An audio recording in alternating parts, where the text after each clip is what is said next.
The mainstream media smearing yet another outsider campaign? Well, it seems like it on the basis of a political article that was published earlier this week, which noted that two members of Marianne Williamson's campaign left. Peter Dow, who was her interim campaign manager, and Jason Call, who was the campaign's deputy manager. The article implied that somehow Marianne Williamson's campaign was too far to the left for Peter Dow, and that was the basis of him leaving. Of course, Peter Dow responded on Twitter clarifying matters, pointing out that according to the official Marianne Williamson campaign statement, he and his wife has simply been overwhelmed caring for his ailing mother, an explanation that has been echoed by the campaign. They've made many statements of mutual respect and appreciation for the substance of her campaign. Peter Dow went on to say that her campaign is the most left and focuses on issues like health care, reparations, living wage, et cetera, that continue to be priorities for him. Marianne Williamson very warmly spoke to Peter's integrity and political skill, et cetera. There seems to be a lot of affection between these two characters, but it did not keep Politico, who notably has been very critical of left candidates, certainly in my work for the Bernie campaign. They were often the tiger nipping at our heels and gave us coverage that we didn't feel was especially accurate or favorable in that context. So Peter Dow was particularly, I think, unnerved by this on Twitter, because of the insinuation that he was not left enough for the Marianne Williamson campaign, which I think is maybe an easy mistake to miss if you haven't been following Peter Dow's own political trajectory. Right. I don't really know who this person is. The last time I heard this name, I thought that he was associated with the Hillary Clinton campaign. He was. So I guess I could understand why you would make that mistake. Although if you're Politico, you should probably have looked at the internet since 2016. Okay. Right. So Peter Dow, I remember back when I was completely anonymous, not affiliated with politics in any way, in that race, one of the most frustrating human beings on the internet from the perspective of a leftist. He co-founded Hillary's Men, which was a group of Men for Hillary. Men seeking Hillary. With the commentator Tom Watson. I don't think much really came of it. Tom Watson continues to be a real cheerleader for Hillary in that wing of the establishment Democratic Party. But something happened in the course of 2020 where Peter Dow had one of the most wholesome,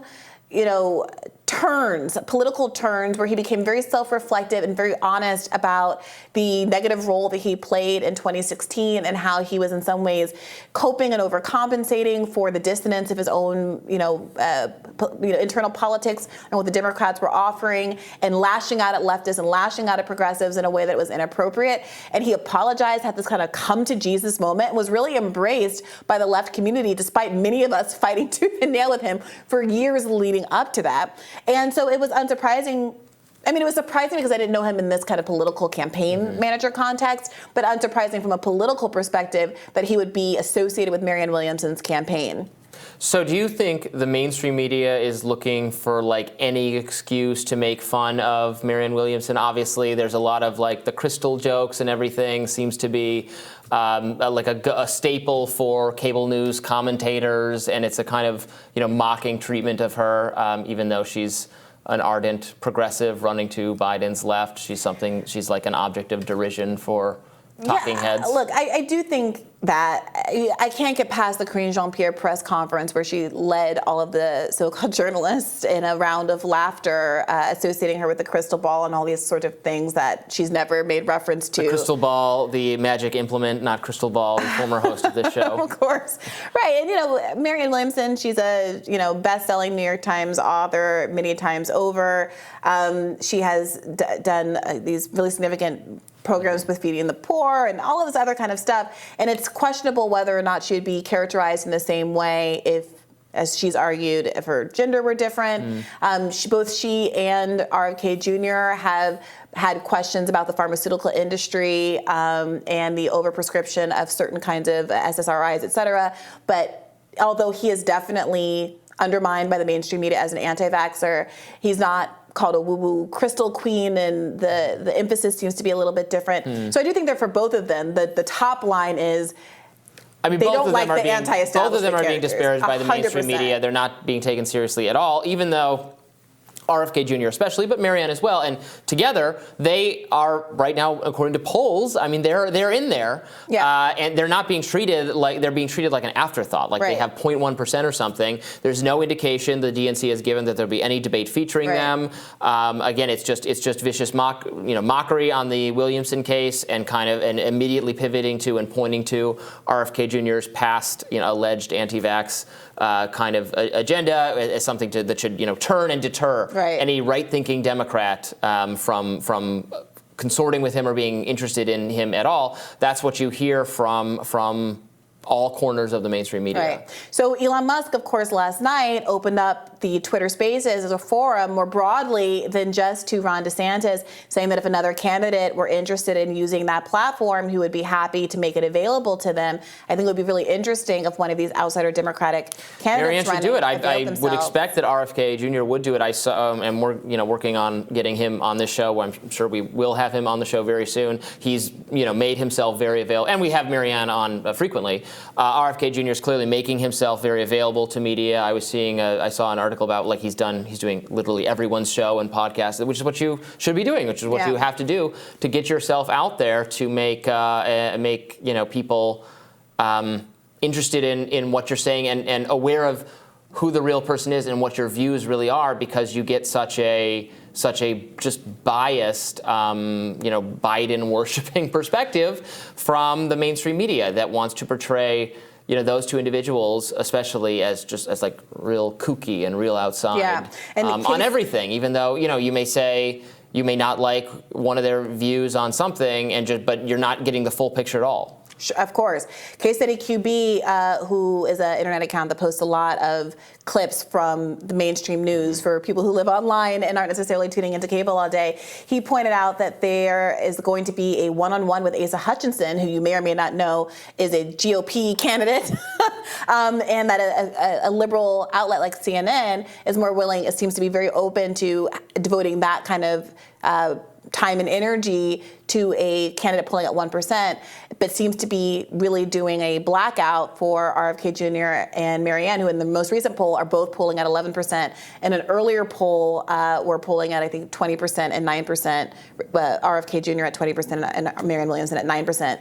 Biden also, with the terrible poll numbers where a majority of Democratic voters don't actually want him to run. The same is true, obviously, of Donald Trump. But we're living in a media space where Fox News is much more receptive to having outsider insurgent candidates on, including Marianne Williamson and RFK Jr., who have both frequented those shows. And Nikki Haley and Tim Scott and Vivek Ramaswamy, people who are not polling particularly highly, but they're taking the Republican world, the conservative world, there are some deep divides, and a lot of these media organizations on the right side take their obligation very seriously to, or maybe you can look at it cynically. It's good for content. It's good for their organizations. Well, whatever CNN it is, needs the they're content. letting you hear about it. Yeah, I don't know. CNN needs the ratings. That's what's so confusing about it. CNN cynically won't let you watch anything, or naively, not cynically, naively, even though it might make their programming more interesting, and it might have people outside their shrinking, resistance-loving libs become interested in the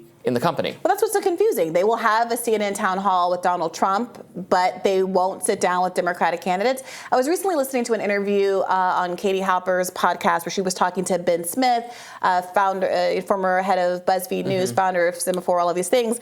And he was talking about, in the early days of the internet, places like Huffington Post, they often were founded by right and left figures alike. Vice was like this with the former Proud Boys, Gavin Gavin subsequent Proud Boy founder, Gavin McGinnis. Yeah, although I don't know that he considered himself right at the time. But the point I'm just trying to make. But yeah, Huffington Post had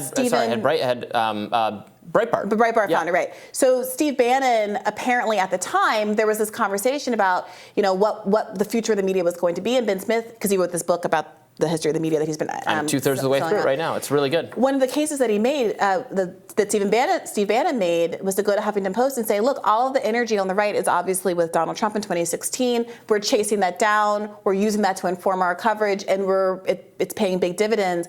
The energy on the left is clearly with Bernie Sanders. Why aren't you going all in on Bernie Sanders? Why isn't Huffington Post going all in on Bernie Sanders? And Katie asked him, well, why didn't you? And Ben Smith says, well, from an integrity perspective, a journalistic perspective, we felt like we needed to do balls and strikes. Now, from a leftist perspective, they weren't doing that either. They were, in fact, actively. And that's at odds with what they did. Maybe I haven't gotten to that part of the book yet. I'm like 2/3 of the way through it. But the Huffington Post is all in for Barack Obama, and BuzzFeed, those institutions totally go all in, whole hog for Obama. In fact, Ben Smith writes very honestly about how this is at the time analytics are taking shape, and they're realizing that, okay, a post that says something positive, it was very positive. It was not so much at the time that they were being rewarded, I think, in those media organizations for being like stridently anti-Hillary, but they were being extremely rewarded for being earnestly, sincerely, heart eyes emoji for Obama. You can't tell me that was like journalistic integrity. Right. I thought it was a weak. I mean, I'd love to talk to him about it and do some follow-up questions. But this is the question: why isn't CNN interested? Why does it seem like Steve Bannon, politically not a fan, but in terms of his media insights, he does stylistically, he does seem to know what he's talking about. And people have been complaining that apparently he's been rooting for RFK Jr. to run and was pushing him to run, and some on the left are uncomfortable with that political association. But just in terms of a raw political skill point, I do think it's really curious that CNN is obviously trying to shake things up and do things differently, but it's never, ever do things differently in the direction of the left. Mm-hmm. Interesting. How about that? All right, we'll have more Rising right after this.